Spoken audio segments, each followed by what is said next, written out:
ومن يضلل فلا هادي له، وأشهد أن لا إله إلا الله وحده لا شريك له، الذي أحسن كل شيء خلقه وبدأ خلق الإنسان من طين، ثم جعل نسله من سلالة من ماء مهين، ثم سواه ونفخ فيه من روحه، وجعل لكم السمع والأبصار والأفئدة قليلا ما تشكرون. وهو سبحانه وتعالى الذي الشمس والبدر من آيات قدرته، والبر والبحر فيض من عطاياه، الطير سبحه والوحش مجده، والموج كبره والحوت ناجاه، والنمل تحت الصخور الصم قدسه، والنحل يهتف حمدا في خلاياه، والناس يعصونه جهرا فيسترهم، والعبد ينسى وربي ليس ينساه. وأشهد أن سيدنا محمدا عبده ورسوله. اللهم صل على محمد وعلى آل محمد كما صليت على إبراهيم وعلى آل إبراهيم إنك حميد مجيد. اللهم بارك على محمد وعلى آل محمد كما باركت على إبراهيم وعلى آل إبراهيم إنك حميد مجيد. ثم أما بعد، فإن أصدق الحديث كتاب الله عز وجل، وخير الهدي هدي سيدنا محمد صلى الله عليه وسلم، وشر الأمور محدثاتها، وكل محدثة بدعة، وكل بدعة ضلالة، وكل ضلالة في النار.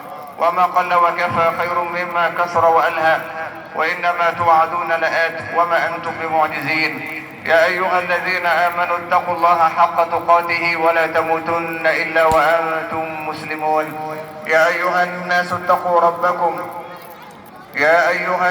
اتقوا ربكم إن زلزلة الساعة شيء عظيم، يوم ترونها تذهل كل مرضعة عما أرضعت، وتضع كل ذات حمل حملها، وترى الناس سكارى وما هم بسكارى ولكن عذاب الله شديد.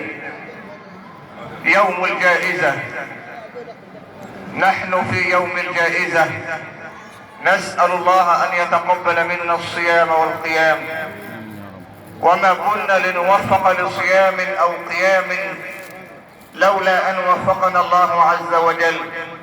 فالحمد لله أن وفقنا، والحمد لله أن هدانا للإسلام، وما كنا لنهتدي لولا أن هدانا الله. شرفنا الله عز وجل بهذا الدين العظيم الذي هو دين جميع الأنبياء والمرسلين، وسمانا في كتابه المسلمين ملة أبيكم إبراهيم، هو سماكم المسلمين. فنحن بفضل الله عز وجل نفرح ونفخر بأننا مسلمون. قل بفضل الله وبرحمته فبذلك فليفرحوا هو خير مما يجمعون. الإسلام الذي هو مصدر عزتنا وكرامتنا، ها هو الفاروق عمر بن الخطاب رضي الله عنه يعلنها مدوية، يقول: لقد كنا أذل قوم فأعزنا الله بالإسلام، ومهما ابتغينا العزة في غيره أذلنا الله.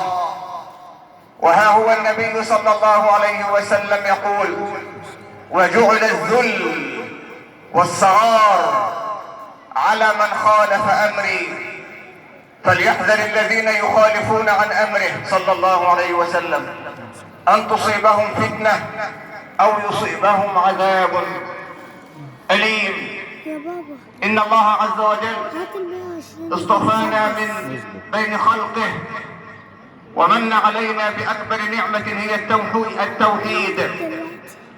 واعلموا أن الله عز وجل يوم القيامة لا يقبل إلا التوحيد الخالص له سبحانه وتعالى. فنحن أمة التوحيد بفضل الله عز وجل، نحن خير أمة أخرجت للناس رغم أنوف الكافرين والمنافقين والحاقدين والحاسدين والخائنين والمجرمين. نعم، قل بفضل الله وبرحمته فبذلك فليفرحوا. نفرح أن جعلنا على هذا الطريق المستقيم، وأن هذا صراطي مستقيما فاتبعوه ولا تتبعوا السبل فتفرق بكم عن سبيله. ولنحذر الفرقة، إن الذين فرقوا دينهم وكانوا شيعا لست منهم يا محمد صلى الله عليه وسلم، لست منهم في شيء، لست منهم في شيء.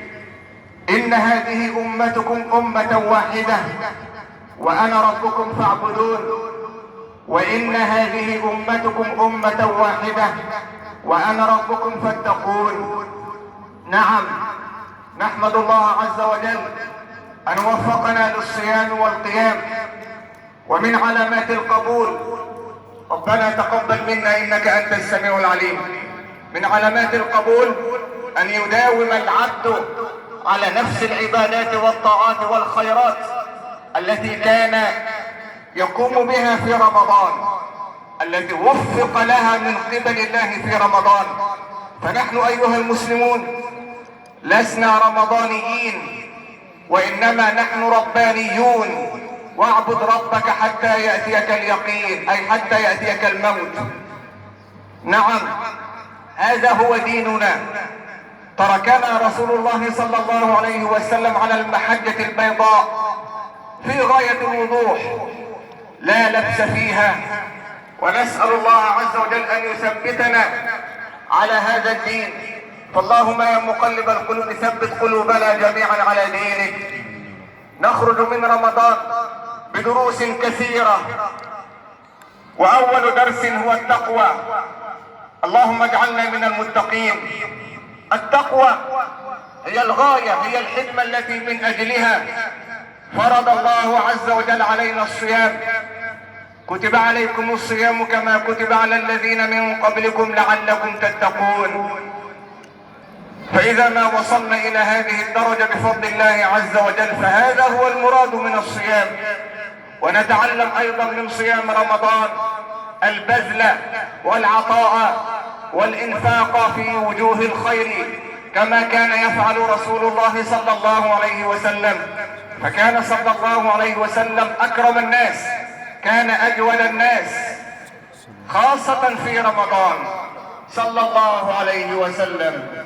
نتعلم ويؤثرون على أنفسهم ولو كان بهم خصاصة. نتعلم التراحم فيما بيننا، نتعلم الصبر، فرمضان هو الصبر. نتعلم منه الصبر، الصبر على المقدورات، والصبر على فعل الطاعات، والصبر عن فعل المنهيات. ونتعلم أيضا الزهد. سئل أحد الصالحين من أسلافنا عن سبب زهده في الدنيا فقال، وأختم بذلك، فقال: علمت أن رزقي لا يأخذه غيري فاطمأن قلبي. علمت أن رزقي لا يأخذه غيري فاطمأن قلبي، وعلمت أن عملي لا يقوم به غيري فاشتغلت به، وعلمت أن الله تعالى مطلع علي فاستحييت أن يراني سبحانه وتعالى على معصية، وعلمت أن الموت ينتظرني فأعددت الزاد للقاء ربي. ولا ننسى في هذا اليوم صلة الأرحام، فهي فرض فرضه الله عز وجل علينا. فهل عسيتم إن توليتم أن تفسدوا في الأرض وتقطعوا أرحامكم؟ أولئك الذين لعنهم الله فأصمهم وأعمى أبصارهم. وإن أردت وأحببت أن يبسط الله لك في رزقك، أن يبسط الله لك في رزقك وأن يبارك لك في أثرك، فعليك بصلة الأرحام. هكذا أخبرنا صلى الله عليه وسلم في الحديث: من أحب أن يبسط له في رزقه وأن ينسى له في أثره فليصل رحمه واعبد ربك حتى يأتيك اليقين. فلا تكن رمضانيا تعبد الله في رمضان فقط، ولكن كن كما أراد ربك منك ربانيا عابدا لله عز وجل في كل الأوقات. نسأل الله عز وجل في هذا اليوم المبارك أن يتقبل منا الصيام والقيام. اللهم لك الحمد كما ينبغي لجلال وجهك ولعظيم سلطانك. اللهم صل وسلم وبارك على سيدنا محمد وعلى آله وصحبه أجمعين.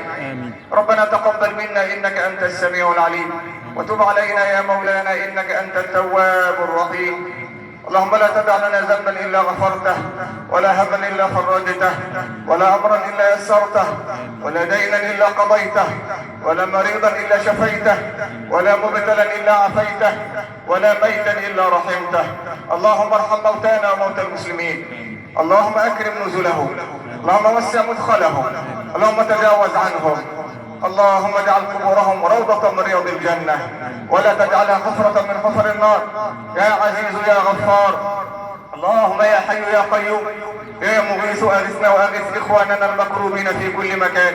اللهم اغث اخواننا في السودان، اللهم اغث اخواننا في السودان، اللهم اغث اخواننا في اليمن، اللهم اغث اخواننا في اليمن، اغث اخواننا في فلسطين، اغث اخواننا في غزة، اغث اخواننا في غزة. اللهم يا رب العالمين، اللهم قنا وبلادنا الفتن ما ظهر منها وما بطن. اللهم امنا في بلادنا، اللهم امنا في بلادنا، لا تحرمنا من نعمتي الامن والامان يا ارحم الراحمين. انزل علينا من رحماتك وبركاتك. اللهم اجعلنا ربانيين ولا تجعلنا رمضانيين. ربنا تقبل منا انك انت السميع العليم. ربنا اتنا في الدنيا حسنة وفي الاخرة حسنة وقنا عذاب النار.